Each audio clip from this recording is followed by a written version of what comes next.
Wait, she had heard a faint, splintering crack. The words had barely left her mouth when disaster struck. The ceiling slab overhead gave way without warning, everything shuddered. Then, as if crushed by an invisible hand, the ceiling, the walls, everything collapsed with a thunderous roar. Watch out! Screams and chaos swallowed the world. Lucian's pupils shrank. He shot an arm around her waist. Years of reflex training kicked in, and together they slid into the safer triangle of space. Is it an earthquake? Someone quavered, disbelief thick in the voice. The next instant, a sharp shriek sliced through the mayhem. It's a collapse! The last thing Arya heard was the sound of people screaming in despair. When awareness returned, everything was black, the air reeking of dust. You awake? Lucian's low voice brushed her ear. We're buried. Arya came fully to, that horrible instant replaying. Just days ago the owner had said the place needed to be rebuilt, an old shop, she thought. She'd never imagined the disaster would come this fast. You hurt? She whispered. I'm fine, he answered, steady, calming. You, any injuries? She flexed arms and legs.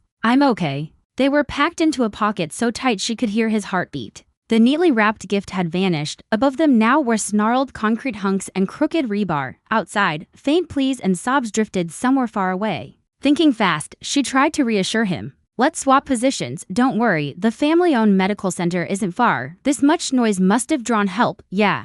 Hold on, no room to swap, you've already saved me again. You saved me too, she murmured. Just hang in there. Lucian's fingers brushed her hair. It was freezing, every heating duct must have been sheared shut in the fall. Arya's breaths came out white. You hang on too. He checked his watch, dusk wasn't far off. Feeling her forehead, he winced to cold. Hypothermia, not crushing debris, was now the biggest threat. Don't fall asleep, Arya, rescue will reach us soon. He tightened his arms around her. If you knew the truth, you'd dump ice water on me. Weak from the chill, she asked. I'm awake, ice water, why?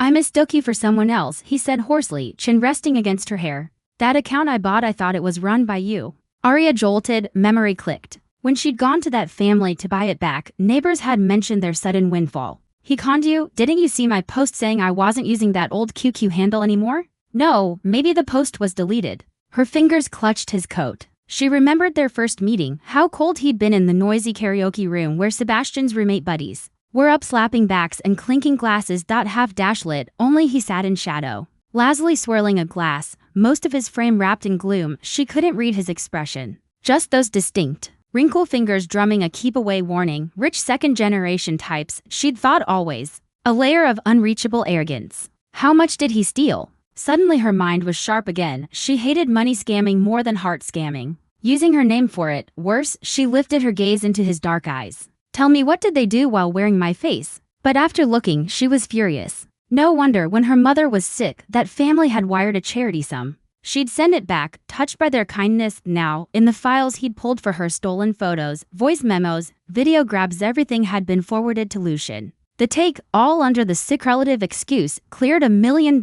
Arya scrolled, livid. After Lucian's final Venmo transfer, they'd blocked him. Her eyes practically shot flames until a cool palm touched her cheek, thumb brushing her burning lashes. You're not calling the police? Lucian paused, a shadow crossing his face. Police, I thought it was you. Stupid, I know, but once I looked into it, the family had already gambled the money. Loan sharks are harsher than jail. I'd never scam anyone, damn it, how dare they use my name? I'm sorry. His voice dropped. He doubted plenty, but when death stares you down, you believe crazy things. Worse than the cash was how easily the memories had seemed bought, like everything between them could be erased for 6 figures. When they met again in college, joy tangled with anger, worse. She didn't remember him proving, it seemed, that nothing had ever mattered. And before he could decide what to do, she was Sebastian's girlfriend. Silence fell, broken only by the phone's dying glow. Through that dim light she traced his profile and finally asked, Lucian, back then, did you like me? He met her gaze, night deep. The last glimmer caught the bob of his throat before darkness swallowed everything.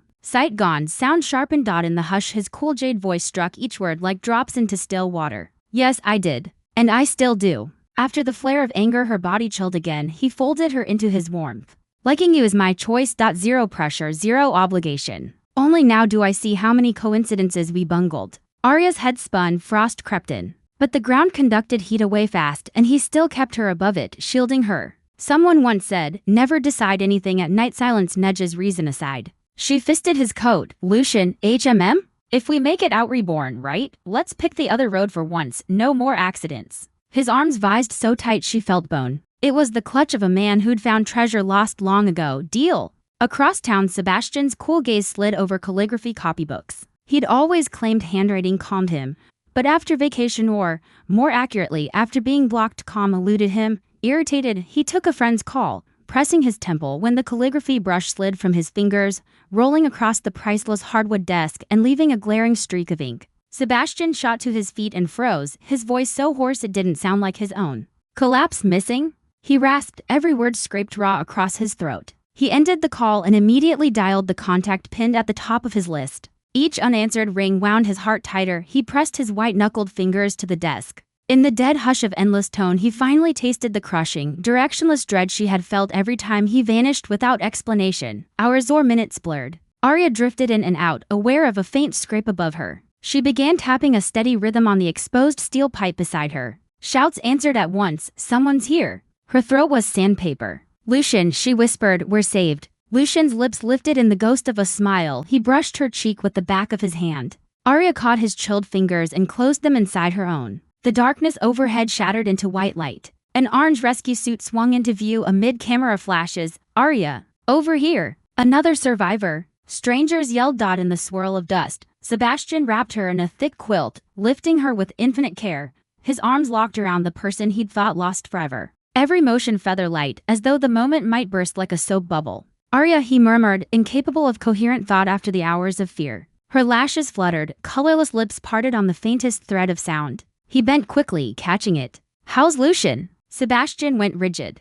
For several pounding heartbeats he said nothing, then tugged her fractionally closer, voice low and edged with something dangerous. "Arya, the man holding you now is me." Either she didn't hear or concern still drowned her senses. The next fragile breath carried a name that stabbed him like an icicle. Sebastian's jaw clenched, storm-dark currents rolled across his eyes. Doctors hurried over, stethoscopes swinging. One caught her whisper and soothed, "He's safe, don't worry." Only then did her muscles loosen, darkness folded over her again. She woke to a hush of white, a private room. Sebastian sat peeling an apple, paring paper-thin spirals. Noticing her eyes open, he offered a glass of water, smile careful. "Welcome back, Arya." She sat up, wary. "Where am I?" He smoothed her hair. "My family's medical center. You'll recuperate here, no outsiders, just us." "I'm not staying. My family must be frantic, and what about Lucian and the others?" "Sorry, your refusal is irrelevant. I've spoken to your parents, rest is best, and the facilities here are unmatched." He sliced the apple into neat pieces.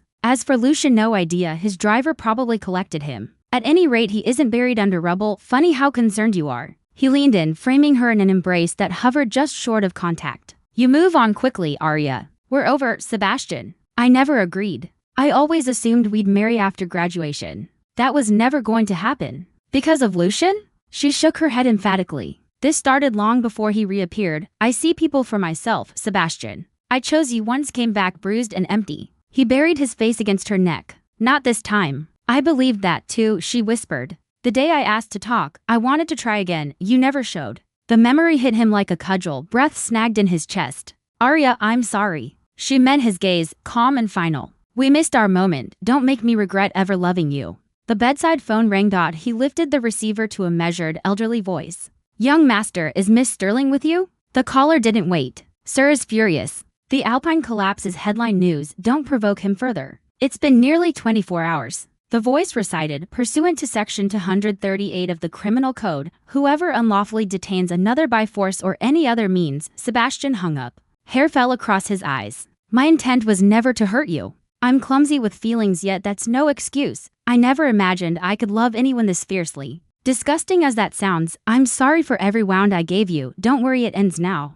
Police officers flooded the room, snapping handcuffs around Sebastian's wrists. Lucian stepped to her side. "You okay, yes?" Arya watched the figure being led away, her final glimpse of that chapter. In court, Sebastian waived counsel and pleaded guilty to unlawful confinement. The judge, citing mitigating circumstances, sentenced him to 6 months of supervised release. Thank you for listening. On a scale of 1 to 10, how would you rate this story? If you enjoyed the video, please like and share. We look forward to your comments. Don't forget to subscribe for more tales. See you next time.